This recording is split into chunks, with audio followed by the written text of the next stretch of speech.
high in the Andes, atop the silent, frozen peaks of South America. One of the ancient world's most profound and solemn rituals unfolded.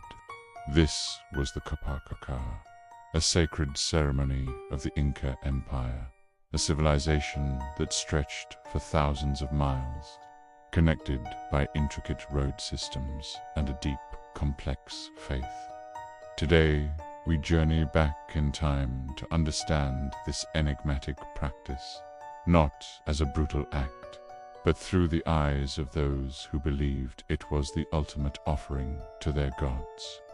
The story of the Copacoca begins not with darkness, but with selection, an honor bestowed upon only the most perfect children of the empire. From every corner of the vast Incan territory, known as Tawantinsuyu, messengers were sent to find them. These were not random choices. The children, often between the ages of 6 and 15, were chosen for their perceived physical perfection, their unblemished beauty, and their purity. They were seen as the best of their people, the most precious gift the community could offer to the divine.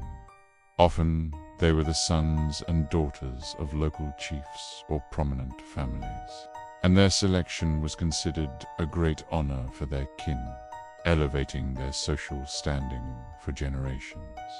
Once chosen, the children's lives transformed. They were no longer ordinary boys and girls, but sacred beings, treated with the utmost reverence. They were brought to Cusco, the magnificent capital city, the navel of the Incan world. Here, in the heart of the empire, they were presented to the Sapa Inca, the emperor himself, who was considered a living god. Grand feasts and ceremonies were held in their honor. The children were adorned in the finest textiles imaginable, woven from soft alpaca wool and decorated with exotic feathers and intricate patterns. They wore jewelry of gold, silver, and spondylus shell, materials sacred to the Inca. They were no longer prisoners of fate, but active participants in a cosmic event revered by all. Their diet changed as well. For months, sometimes even up to a year leading to the final journey, they were given the food of the elite.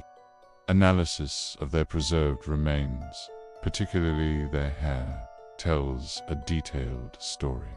In their final year of life, their diet shifted dramatically from a simple one based on potatoes to a rich menu of maize and animal protein, like llama meat. This was the food of the nobility, a clear indication of their elevated status. They were being prepared, body and soul, for their sacred duty. As the time for the final pilgrimage approached, the children would begin their long journey from Cusco to a designated holy mountain, a sacred peak known as an Apu. These mountains were considered powerful deities in their own right, controllers of weather, water, and the fertility of the land. The procession was a massive undertaking. The child, dressed in ceremonial finery, would be accompanied by a retinue of priests, officials, and family members. They traveled along the famous Inca road system, stopping in communities along the way, where they were received with more festivals and reverence. It was a slow, deliberate, and deeply spiritual journey that could span hundreds of miles and take many months. To prepare them for their final moments and ease their transition, the children were given a ritual drink. This was chicha, a fermented maize beer, and they were also given coca leaves to chew. Modern analysis of the mummies has confirmed the presence of alcohol and coca metabolites in their systems. These substances were not meant as a poison, but as a sacred tool. They induced a state of calm, dulled the senses to the biting cold and altitude sickness, and helped the child enter a peaceful, trance-like state. It was a gentle passage, an act of compassion within a solemn rite. The final ascent was the most challenging part of the journey. The entourage would climb to staggering altitudes, often over 20,000 feet, to the very peaks of the Andes. Here, in the thin, frigid air, far above the world of the living, a small tomb or ritual platform had been prepared. The child, in a state of peaceful inebriation and reverence, would be gently placed inside, often in a seated position, as if simply asleep. They were not alone. Around them were placed a host of precious offerings, intricate statues of gold and silver, fine pottery, bags of coca leaves, and textiles.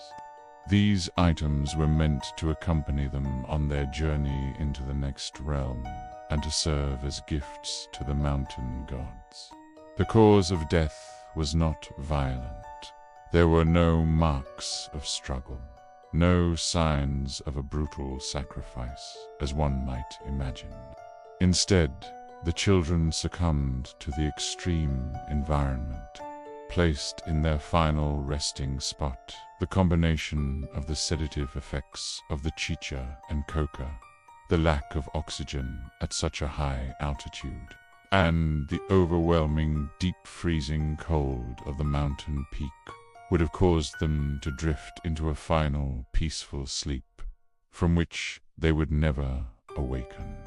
Their bodies would then freeze solid, a process that happened very quickly in the frigid, dry air.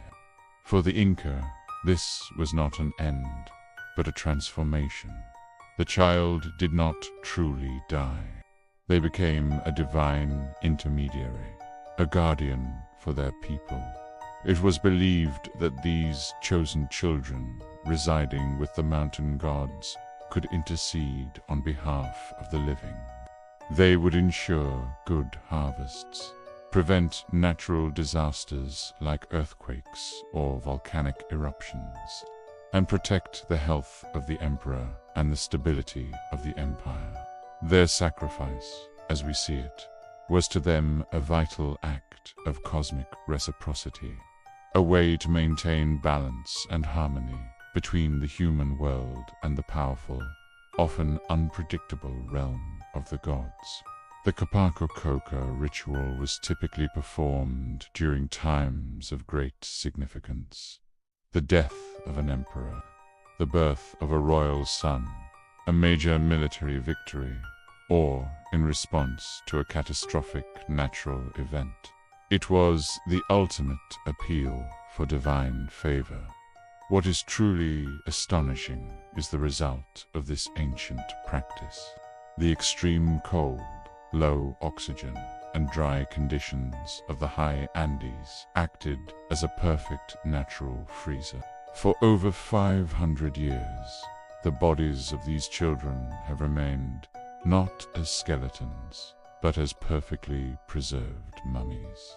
Their skin, hair, internal organs, and even the clothes they wore are remarkably intact. These are not just archaeological artifacts. They are time capsules, allowing scientists an unprecedented window into the past. We can learn about their health, their diet, their DNA, and the very fabrics of their world. The discovery of mummies like Juanita, the Ice Maiden found on Mount Umputo, and the 3 children of Lulaloco has revolutionized our understanding of Incan culture. These silent witnesses tell a story far more complex and nuanced than one of simple sacrifice. They speak of a society with a profound spiritual connection to the landscape, a deep belief in the afterlife, and a different understanding of life, death, and honor.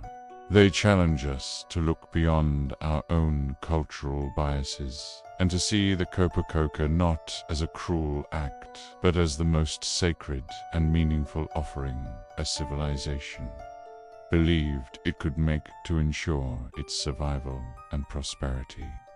Their journey ended on a frozen peak, but their story continues to resonate, teaching us about the incredible depth of human faith and the enduring mysteries of the ancient world.